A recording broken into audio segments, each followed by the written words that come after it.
It has been 86 days since anyone has seen Nancy Guthrie. 86 days since an 84-year-old grandmother, a woman who had lived quietly in the same Tucson neighborhood for more than 50 years, simply vanished from her own home in the middle of the night. And right now, as you are watching this, her family still does not know where she is. Law enforcement still has not named a single suspect. And her daughter Savannah, the woman you have watched on the Today Show for years, went back to work on April 6th without a single answer about what happened to her mother. This is not a cold case. The FBI has said so directly. But it is a case that has taken more twists and turns in 3 months than most investigations see in 3 years. And today, we are going to walk through all of it, from the very beginning, so that everything makes sense and nothing gets left out. Let's start with the last normal evening of Nancy Guthrie's life. Saturday, January 31st, 2026. Nancy is 84 years old, sharp as a tack according to everyone who knows her, but she does have limited mobility and she takes daily medication for a heart condition. That evening, she takes an Uber from her home in the Catalina Foothills neighborhood just outside Tucson, Arizona, over to her daughter Annie's house for dinner. Her son-in-law, Tommaso Cioni, drives her home afterward. He drops her off at 9:48 in the evening. The garage door closes at 9:50 p.m. Nancy is inside. She is safe. That is the last confirmed moment of a normal night. What happens next? We know from security cameras and from one small device that Nancy wore on her chest every single day, her pacemaker. At 1:47 in the morning on February 1st, the doorbell camera at Nancy's front door is disconnected, not turned off by Nancy from inside, disconnected from the outside, physically, by someone wearing a mask and gloves. We know this because the FBI was eventually able to recover footage from that camera even after it was tampered with, and they released it publicly on February 10th. That footage shows a masked man on Nancy's front porch in the early hours of the morning. He is armed. He is carrying a 25-liter backpack, the kind you can buy at Walmart for about $20. And he clearly knows the camera is there because he tries to knock it loose and then uses a branch from a potted plant to cover the lens. At 2:12 in the morning, a separate motion sensor on the property detects movement. No video from that one, because Nancy had not paid for the recording subscription on that particular camera. And then, at 2:28 a.m., something happens that tells investigators more than almost anything else in this entire case. Nancy's pacemaker app disconnects from her cell phone, the device that had been monitoring her heart, syncing with her phone, keeping a digital record of her cardiac rhythm. It goes dark. Whether that happened because Nancy was moved out of Bluetooth range, or because something else entirely occurred in those early morning hours, investigators have not said publicly. But that 2:28 a.m. timestamp is the last confirmed electronic trace of Nancy Guthrie anywhere. The next morning, she doesn't show up for a church live stream she had planned to attend with a friend. The friend calls. No answer. Family members go to the house around 11 a.m. Her phone is inside. Her purse is inside. Her shoes are inside. Everything she would have taken with her if she had chosen to leave is still sitting right where she left it. Nancy is not. The family calls 911 at 12:03 in the afternoon. Deputies from the Pima County Sheriff's Department arrive 12 minutes later, and when they walk through that house and look at what is in front of them, they do not treat it as a routine missing persons call. They bring in homicide investigators that same day. There is blood near the front door. Forensic testing later confirms it belongs to Nancy. Sheriff Chris Nanos tells reporters, and these are his exact words. At this point, investigators believe she was taken from her home against her will, possibly in the middle of the night. She couldn't walk 50 yards by herself. Within hours, the FBI joins the investigation. Drones go up. Search and rescue teams fan out across the desert. U.S. Customs and Border Protection gets involved because the Sonoran Desert near Tucson runs right up to the Mexican border, and no one can rule anything out yet. And then, a few days into the search, something happens that sends this case in a direction no one was fully prepared for. A local Tucson television station receives a letter. Then TMZ gets one. Then more outlets across the country start getting the same message. The notes demand $6 million in Bitcoin. They set a deadline of February 9th. And they include two details that, at the time, only someone close to the investigation would know: the fact that Nancy wore an Apple Watch and a specific detail about a floodlight at her home. FBI Special Agent in Charge, Hythe Janke, goes on camera and says publicly that the Bureau is taking the notes seriously. Law enforcement throws enormous resources at figuring out whether these notes are real, who sent them, and whether Nancy Guthrie is being held somewhere alive. Both deadlines come and go in complete silence. No follow-up, no escalation, no proof that Nancy is alive.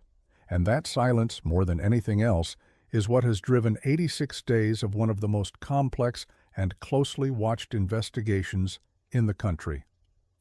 When those ransom notes started arriving at newsrooms across the country, the entire investigation shifted. Law enforcement was now chasing two things at once: trying to find Nancy Guthrie and trying to figure out whether the people who sent those letters actually had her. It did not take long for the first arrest to come. But it was not the arrest anyone was hoping for. 4 days after Nancy disappeared, on February 5, 2026, a man named Derek Colella was taken into federal custody in Hawthorne, California. Colella, who lived in Torrance, just outside Los Angeles, had sent a text message to Annie Guthrie and her husband Tommaso Cioni. The message read, "Did you get the Bitcoin? We're waiting on our end for the transaction." He used a phone app to generate a fake number so he could not be traced. It did not work. Court documents made clear that Colella had nothing to do with Nancy's actual disappearance.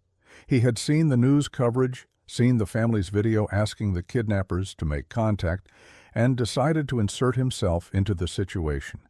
He was not the masked man on that porch. He was not holding Nancy anywhere. He was, according to federal prosecutors, someone who tried to profit from a family's worst nightmare. He had also previously been named by the Los Angeles County District Attorney's Office in an unrelated case, one of 13 county employees accused of stealing $430,000 in unemployment benefits back in October 2025. Colella is now scheduled to go to trial on June 23rd at the federal courthouse in Tucson. That case will move forward, but it has nothing to do with finding Nancy. Back in Tucson, the real investigation kept hitting walls. On February 10th, FBI Director Kash Patel released the doorbell camera images publicly, posting them on social media. 4 black and white photographs showing the masked man on Nancy's porch, and then 2 short video clips. Investigators described the suspect as approximately 5 feet 9 to 5 feet 10 inches tall, average build, with a black mustache visible beneath the mask. He was wearing gloves. The 25-liter Ozark Trail backpack from Walmart was clearly visible. Patel confirmed the intruder was also carrying what appeared to be a gun, though it was positioned awkwardly in a holster near his waistline. The FBI asked Walmart to hand over months of transaction records to see if they could trace the purchase of that specific backpack. Walmart cooperated. Investigators began pulling surveillance footage from the store going back to January 1st. They canvassed Nancy's neighborhood door to door. They specifically requested security camera footage from neighbors covering 2 dates in January, the 11th and the 24th, weeks before Nancy disappeared. The reason for those specific dates has never been officially explained, but the implication is clear. Someone was watching that house before February 1st. Someone was learning the layout, the routines, when Nancy was home alone and when she was not. That is not the behavior of someone who picked a house at random. Sheriff Nanos said as much publicly in mid-March when he confirmed that investigators believed they understood the motive and that the crime was, in his words, a highly calculated strike. He would not say what the motive was, but he added something that genuinely unsettled the neighborhood, that no one should assume they are safe simply because a famous family was targeted. He was suggesting the person or persons responsible could strike again. Meanwhile, the investigation into the DNA evidence was moving slowly, very slowly. Bloodstains near the front door had been confirmed as Nancy's early on, but investigators also found other DNA inside the home, material that did not belong to Nancy or to anyone in her family or among the known regular visitors to the house. That stranger DNA, recovered from what is believed to be a hair found inside the bedroom, became one of the most closely watched pieces of evidence in the entire case. It was sent first to a private lab in Florida called DNA Labs International. Weeks passed with no result.